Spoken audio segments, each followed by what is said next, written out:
रहमदानी academy की तरफा इनके भी आनंद ॾेई रहिया आहियूं वो जेका तकरीब म्यूनसिपल कमेटी में थी थी बेहतरीन रोल अदा कयो उनके हिन वर्सी में आनंद ॾियां थो त तव्हां असां लाइ असांजे शहर लाइ स्पोर्ट्स लाइ ज़बरदस्त कामिल साहब असांजो हर दुख सुख में साथ ॾिनो आहे असीं तव्हांखे सलाह पेश करूं था तव्हां सभिनी अब्दुल करीम पली साहब जी वर्सी के हवाले से त खान साहब असां नंढड़ा हुआसीं उन खां अॻु में ही दुनिया छॾे विया पर उनजा किरदार जेका आहे मुआशरे में अॼु बि ईअं महसूसु थिए थो त ॼण हू असांजे विच में आहिनि। मशहूरु ॻाल्हि आहे खान साहब जी त उहो रस्ते तां विया पिया दौरान उन दौरान मुंहिंजे ख़्याल में MP हुआ कंहिं लाॾाऊ कबीले जे ॻोठ मां लंघण थियो उन्हनि जो त उनजी गाॾी जे हेठियां उनजी कुकड़ अची वई खान साहब ड्राइवर जो साईं ठीकु हाणे कुकड़ मरी ख़ैर आहे जो न बाबा कंहिं मिसकिन जी हूंदी बीहारो पाण इंसाफ़ करे उन खां पोइ हलंदासीं पाण गाॾी बीहारी आहे ॻोठ वारनि खे सॾु कयां त बाबा हीउ कुकड़ कंहिंजो हो त तव्हां मुंहिंजो को हिकिड़ो चयो साईं मुंहिंजो हो पर तव्हां हाणे खान साहब माण्हू आहियो कुकड़ जो कुझु कोन्हे कुकड़ मामूली शइ आहे तव्हां भले वञो असांजो को एतिराज़ु कोन्हे चई न बाबा एतिराज़ जी ॻाल्हि न आहे असां उहे माण्हू न आहियूं MP आहियूं त पंहिंजी जॻह ते आहे तव्हां पंहिंजे कुकड़ जो जेको मुआवज़ो थिए थो उहो वठो पोइ उन्हनि खे मुआवज़ो बि ॾिनो आहे प्लस में उन्हनि खां मुआज़रत बि कई आहे ऐं न त अॼु छा आहे अॼुकल्ह जो दौरु छा पियो हले असांजा सियासतदान असांजे मुल्क जा वॾा माण्हू बि किचिरो हलियो था वञनि कई माण्हुनि खे किचिरो हलियो था वञनि न मुआज़रत थिए थी न को इंसाफ़ थिए थो न को केस थिए थो पर असांखे अॼु हिन दौर में हिन ॾुखे दौर में खान साहब अब्दुल करीम पली वांगर थियण जी ज़रूरत आहे। अॼु जूं ओताकूं वीरान पियूं आहिनि अॼु जे ओताकनि में वॾा सोफ़ा त लॻा पिया आहिनि वॾा कालीन त विछाया पिया आहिनि तव्हां उन वटि वञो सुबुह जे टाइम में या देरि सवेर हिकु ॿ चारि अमीर माण्हुनि खे सवाइ को ॿियो माण्हू वेठल कोन नज़र ईंदो। अॻे वक़्तु खान साहब वटि माण्हू ॻाल्हियूं कंदा असांजा वॾा त खान साहब वटि वञो तव्हां मिसकीन ग़रीब माण्हू सुबुह सवेरे हज़ारनि जी तादाद में वेठा हूंदा हुआ उन नौकरियूं भले न घुरंदा हुआ वो को वॾा कम कोन कंदा पर उनकी ज़ाती मदद ज़रूर थींदी हुई। अॼु जे दौर में तव्हांखे का 5 रुपया घुरो ॾियण लाइ तयारु न आहे। खान साहब उहो माण्हू हो जेके पाण खे को दिलि जी तकलीफ़ हुई को आरज़ो हुयो पाण विया पिया इलाजु कराइण विच में को ग़रीब मिसकिन अची मिलियो त साईं मुंहिंजी नियाणी जे ॾाज जो मसइलो आहे शादी जो मसइलो आहे ॾाज कोन्हे त पाण उहो पंहिंजे इलाज जा जेके पैसा खणी पिया विया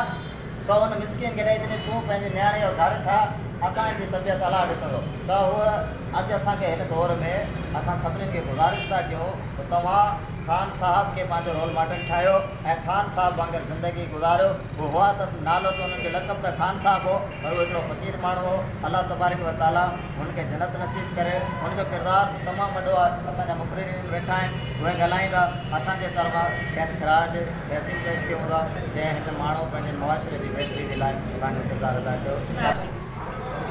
अब्दुल करीम पली एक किरदार ज़िंदा हूंदा ईंदड़ दुनिया ताईं उहो ज़िंदा रहंदा किरदार न जंहिंजो हूंदो उहो ज़िंदा न रहंदो किरदार जंहिंजो हूंदो उहो ज़िंदा हूंदो। शहादत शहीद ज़िंदा आहे किरदार बि ईअं आहे जेकॾहिं माण्हू जो किरदार आहे त उहो ज़िंदा आहे। अब्दुल करीम पली अदीब हो दानिश्वर हो शाइर हो पर हाणे हू कंहिं बि तारीफ़ जो मुहताज कोन हो जेको असां चऊं हर ॻाल्हि में बिल्कुलु जेका ॻाल्हि कजे उहो पली साहब में हुई। पली साहब इश्क जो दास्तान पली साहब जे सीने में हो ऐं हू जॾहिं आशिक़ हिकु गुमनाम महबूब जीअं शाह साहब चयो हुए तो जे बैत भाया से आए तुवन ताऊ मन लाइन पिरी संदे कार दे अल्लाह साईं जे इश्क में अब्दुल करीम पली जो को शहर जो वो इतना शायरी उन शुरू इन दुनिया जो इश्क कोने एक गुमनाम माशूक करे अल्लाह जी ज़ात जंहिंजी असां इबादत था करूं 24 कलाक उन जे यादि में उन पंहिंजो काफ़ियूं जेके चयूं उहे चयूं हिकिड़ी काफ़ी कुझु मूंखे यादि आहिनि केसिटूं दिलि में वसां के कीन चवां सूर पिरी तुंहिंजा सांढियोला इहे अब्दुल करीम पली जा ख़ुदि जा अल्फाज़ हाणे उहो अंदाज़ो कयो त हू केॾो माण्हू अज़ीम हो केॾो माण्हू अज़ीम हो जंहिंजी इज़मत खे सलाम आहे उनजो किरदारु ज़िंदा आहे असीं उनजे किरदार जे करे मल्हायूं पिया न त MPA कई थिया MLA कई थिया वॾा माण्हू हिन उमरकोट जी धरती तां कई विया उन्हनि जूं यादूं कोन थियूं मल्हाइजनि उन्हनि जूं वर्सियूं कोन थियूं मल्हाइजनि हिन माण्हू जी वर्सी छो थी मल्हाइजे अच्छा ॿी ॻाल्हि हुनजी अहलियत इन मां साबित आहे त जॾहिं भुटे साहिब जो 70 वारो दौरो एॾो दबदबे वारो दौरो जेकॾहिं भुट्टो साहिब कुते खे टिकेट ॾे उहो खटे वञे पर हीअ पली साहिब जॾहिं इलेक्शन में बीहण जी तयारी कई ऐं भुटे साहिब जे तरफ़ां पीपुल्स पार्टी जो शुरूआती इब्तिदाई दौरो सभु आ चुको आहे पतंग परवाननि माण्हू त उन वक़्त में भुटे साहिब अरबाब नूर मोहम्मद खे टिकेट ॾिनी पीपुल्स पार्टी जी हाणे पली खे किथां ॾे पली जो ज़ोरो मूंखे टिकेट मिले पर कोन मिली छाकाणि जो हुन अॻु में अरबाब साहिब खे ॾेई छॾी पर पली साहिब बीठो भुटे साहिब चयो त आउं मुखालफ़त कोन थो कयां भाग तुंहिंजो खटाए छाछरो लंगर ऐं उमरकोट सॼो तक हो हीउ तक किन सां गॾु हो पोइ उन इलेक्शन में ख़ुदा थो ॼाणे त हुन वॾी अक्षरत सां खटियो हाणे PP जे उमेदवार खे हाराए वियो